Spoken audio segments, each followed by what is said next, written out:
மகளே, என் அன்பு மகளே, உன் முகத்தில் ஒரு சோர்வு இருப்பதை நான் பார்க்கிறேன். காலையில் எழுந்தது முதல் இரவு தூங்கும் வரை ஓயாமல் உழைத்துக் கொண்டிருக்கிறாய். ஒரு எந்திரத்தைப் போல சுழன்று கொண்டிருக்கிறாய். ஆனால் உன் உழைப்புக்கு ஏற்ற அங்கீகாரம் கிடைக்கவில்லையே என்று நீ மனதிற்குள் வருந்துவது எனக்கு தெரியும். எல்லோரையும் கவனித்துக் கொள்கிறாய், எல்லோருக்கும் சமைத்து போடுகிறாய், எல்லோருடைய தேவைகளையும் பூர்த்தி செய்கிறாய். ஆனால் நீ சாப்பிட்டாயா, உனக்கு என்ன வேண்டும் என்று கேட்க யாரும் இல்லையே என்று நீ தனிமையில் விடும் கண்ணீர் என் இருதயத்தை தொடுகிறது. இதை நீ இப்போது கேட்பது தற்செயல் அல்ல. உன் சோர்வை மாற்றவும், உன் மன காயங்களை ஆற்றவும், உனக்கு தேவையான மகிழ்ச்சியை தரவுமே உன் பரலோக தகப்பனாகிய நான் உன்னை தேடி வந்திருக்கிறேன். கலங்காதே, நீ இந்த வீட்டுக்கு வேலைக்காரி அல்ல. நீ இந்த வீட்டின் ராணி, நீ இந்த வீட்டின் விளக்கு. அமைதியாக இரு. உன் வேலைகளை எல்லாம் சற்று ஒதுக்கி வைத்துவிட்டு என் பாதத்தில் அமரு. அடுத்த 1 மணி நேரம் உன் ஆத்துமா இளைப்பாறப் போகும் நேரம். நான் பேசுவது உன்னோடுதான். உன் படும் கஷ்டம் வெளியே யாருக்கும் தெரியாது. சமையலறைக்குள்ளேயே உன் வாழ்க்கை முடிந்து விடுகிறதோ என்று நீ பயப்படுகிறாய். ஆசையாக நீ கட்டிக்கொண்ட புடவை வியர்வையில் நனைந்து போவதை பார்த்து பெருமூச்சு விடுகிறாய். உன் அழகை பராமரிக்க நேரமில்லை. உன் திறமையை வளர்த்து கொள்ள நேரமில்லை. குடும்பம் குடும்பம் என்று உன்னை நீயே மெழுகுவர்த்தியாக உருக்கிக் கொண்டிருக்கிறாய். மகளே, உன் தியாகம் வீண் போகாது. மனிதர்கள் உன்னை புகழாமல் இருக்கலாம், ஆனால் நான் உன்னை பார்க்கிறேன். உன் குடும்பத்துக்காக செய்யும் ஒவ்வொரு வேலையும் எனக்கு பிரியமான ஊழியவாக இருக்கிறது. உன் கூலி என்னிடத்தில் உண்டு. உன் சரீரத்தில் உள்ள வலிகளை நான் அறிவேன். நின்று கொண்டே இருப்பதால் உன் கால்களில் வரும் வலி, குனிந்து நிமிர்வதால் உன் இடுப்பில் வரும் வலி, யாரிடமும் சொல்லாமல் நீயே தைலம் தேய்த்துக் கொள்கிறாய். வலியை பொறுத்து கொண்டு வேலை செய்கிறாய்.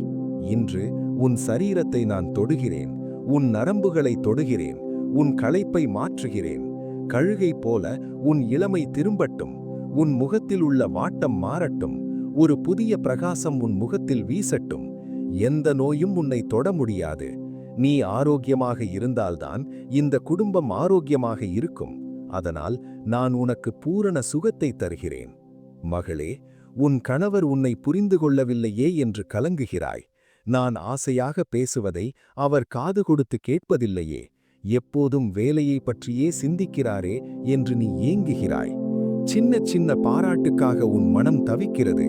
கவலைப்படாதே, உன் கணவரின் மனதை நான் திருப்புவேன். உன் கண்களை திறப்பேன். உன் அருமை உனக்கு புரியும் நாள் வரும். நீ எனக்கு கிடைத்த பொக்கிஷம் என்று அவர் உன்னை பார்த்து சொல்வார். உன் கையை பிடித்துக்கொண்டு இவ்வளவு நாள் உன்னை கஷ்டப்படுத்தி விட்டேனே என்று வருந்துவார். உங்கள் இருவருக்கும் இடையில் ஒரு புதிய காதல் மலரும். திருமணமான புதிதில் இருந்த அந்த நெருக்கம் மீண்டும் உண்டாகும். சில நேரங்களில் வார்த்தைகளால் உன்னை காயப்படுத்துகிறார்கள். நீ வீட்டில சும்மாதானே இருக்கிற, அப்படி என்னத்தை கிழிச்சிட்ட என்று கேட்கும் கேள்விகள் உன் நெஞ்சில் ஈட்டியாக பாய்கிறது. சும்மா இருக்கிறேனா? ஒரு நாள் என் வேலையை செய்து பாருங்கள் தெரியும் என்று சொல்ல துடிக்கிறாய். ஆனால் அமைதியாக அழுது தீர்க்கிறாய். மகளே, அவர்கள் அறியாமல் பேசுகிறார்கள். நீ சும்மா இல்லை. நீதான் அந்த வீட்டின் அஸ்தாவரம். அஸ்தாவரம் வெளியே தெரியாது. ஆனால் அது இல்லை என்றால் கட்டிடமில்லை. நீ இல்லை என்றால் உன் குடும்பம் இல்லை. நீ விலையேற பெற்றவள். முத்துக்களை பார்க்கிலும் நீ விலையேற பெற்றவள். உன் பிள்ளைகளை நினைத்து நீ படும் பாடு எனக்கு தெரியும். அவர்கள் படிப்பு, அவர்கள் உணவு, அவர்கள் ஆரோக்கியம் என்று உனக்கு என்று ஒரு நிமிடம் கூட ஒதுக்காமல் ஓடுகிறாய். உன் பிள்ளைகள் உன்னை போற்றுவார்கள். எங்கள் அம்மா பாக்கியவதி என்று சாட்சி சொல்வார்கள். வருங்காலத்தில் அவர்கள் உன்னை தாங்கிக் கொள்வார்கள். இப்போது நீ படும் கஷ்டத்திற்கு அப்போது உனக்கு ஓய்வு கிடைக்கும். அவர்கள் உன்னை ராணியாக வைத்து பார்ப்பார்கள். உன் மனதில் உள்ள பாரங்களை என்னிடம் இறக்கி வை. நாளைக்கு என்ன சமைப்பது, பணத்தை எப்படி சமாளிப்பது, உறவினர்களுக்கு என்ன செய்வது என்ற 1000 சிந்தனைகள் உன் மண்டையை குடைகிறது. அதிகமாக யோசிக்காதே. நான் இருக்கிறேன். பானையில் மாவு குறையாமல் பார்த்துக் கொள்வது என் பொறுப்பு. உன் தேவைகளை சந்திப்பது என் பொறுப்பு. நீ கவலைப்படுவதால் எதுவும் மாறாது. நீ ஜெபித்தால் எல்லாம் மாறும். உன் கண்ணீர் ஜெபத்திற்கு வலிமை அதிகம். நீ முழங்கால் போட்டால் உன் குடும்பம் நிமிர்ந்து நிற்கும். பெண்ணாக உனக்கு இருக்கும் உடல் உபாதைகள் எனக்கு தெரியும். மாதவிடாய் நேரங்களில் வரும் வலி, ஹார்மோன் மாற்றங்களால் வரும் சோர்வு, யாரிடமும் சொல்ல முடியாத அந்த வேதனைகளை நான் அறிவேன். அந்த நாட்களிலும் நீ ஓய்வெடுக்க முடியாமல் வேலை செய்கிறாயே. என் கண்மணியே, நான் உனக்கு பலத்தை தருகிறேன். உன் பலவீனத்தில் என் பலம் பூரணமாய் விளங்கும். உன் கருப்பையை ஆசீர்வதிக்கிறேன். உன் சரீர உறுப்புகளை பலப்படுத்துகிறேன். சில நேரங்களில் தனிமை உன்னை வாட்டுகிறது. வீட்டில் எல்லோரும் போன பிறகு தனியாளாக அமர்ந்திருக்கும் போது பழைய நினைவுகள் உன்னை தாக்குகிறது. தவறவிட்ட வாய்ப்புகளை நினைத்து வருந்துகிறாய். நானும் வேலைக்கு போயிருக்கலாமோ, நானும் சாதித்திருக்கலாமோ என்று நினைக்கிறாய். மகளே, நீ இப்போது செய்து கொண்டிருப்பதுதான் பெரிய சாதனை. ஒரு குடும்பத்தை உருவாக்குவது சாதாரண விஷயமல்ல. நீ ஒரு சிற்பி. உன் கணவரையும் உன் பிள்ளைகளையும் நீ செதுக்கிக் கொண்டிருக்கிறாய். உன் கைவண்ணம்தான் அவர்கள் வெற்றி. உன் மாமனார் மாமியார் உன்னை குறை சொல்லலாம். நீ என்ன செய்தாலும் குற்றம் கண்டுபிடிக்கலாம். அவர்களை நினைத்து உன் சமாதானத்தை இழக்காதே. நீ எனக்காக செய், மனிதர்களுக்காக செய்யாதே. நான் உன்னை மெச்சுகிறேன். வான தூதர்கள் உன்னை பார்த்து ஆச்சரியப்படுகிறார்கள். உன் பொறுமையை பார்த்து நான் சந்தோஷப்படுகிறேன். சீக்கிரத்தில் உன் எதிரிகள் உன்னோடு சமாதானமாவார்கள்.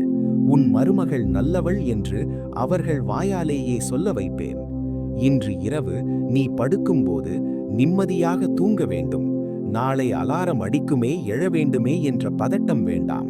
நான் உனக்கு ஆழ்ந்த தூக்கத்தை தருவேன். உன் கனவுகள் இனிமையாக இருக்கும். உன் தலைமாட்டில் அமர்ந்து உன் தலைமுடியை நான் கோதி விடுகிறேன். தூங்கு மகளே, உன் பாரங்களை எல்லாம் நான் வாங்கிக் கொண்டேன்.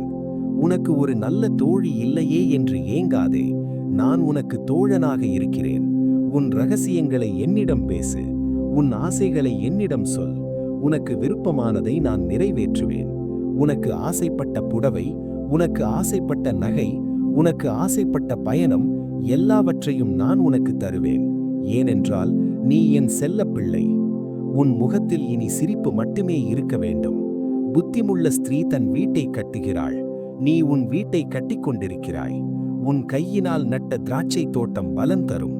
உன் உழைப்பு வீண் போகாது. உன் சந்ததி பூமியில் பலத்திருக்கும். இன்று முதல் உனக்கு ஒரு புது அபிஷேகம், சந்தோஷத்தின் எண்ணெய் உன்மேல் ஊற்றப்படுகிறது. துயரம் என்கிற சாம்பல் நீங்கி சிங்காரம் என்கிற ஆசீர்வாதம் வருகிறது. நீ ஆசீர்வதிக்கப்பட்டவள். ஸ்திரீகளுக்குள்ளே நீ ஆசீர்வதிக்கப்பட்டவள். தைரியமாக இரு. உனக்கு துணையாக நான் இருக்கிறேன். உன் கணவர் உன்னை நேசிப்பார். உன் பிள்ளைகள் உன்னை மதிப்பார்கள். உன் வீடு சமாதான வீடாக மாறும். உன் சமையல் ருசியாக இருக்கும். உன் கைராசி சிறப்பானது என்று ஊர் சொல்லும். எல்லாம் மாறும். இன்றே மாறும். இந்த வார்த்தைகள் உன் சோர்வை நீக்கியிருந்தால், நான் ஆசீர்வதிக்கப்பட்ட பெண் என்று நீ உணர்ந்தால், கமெண்ட் பகுதியில் நான் ஆசீர்வதிக்கப்பட்டவள் என்று அறிக்கையிடு. அல்லது என் குடும்பம் என் சொத்து என்று சொல். உன் மகிழ்ச்சி உன் குடும்பத்தின் வெளிச்சம். சமாதானத்தோடு இரு. மகிழ்ச்சியாக இரு. ஆசீர்வாதம் உன்னோடு. ஆமேன்.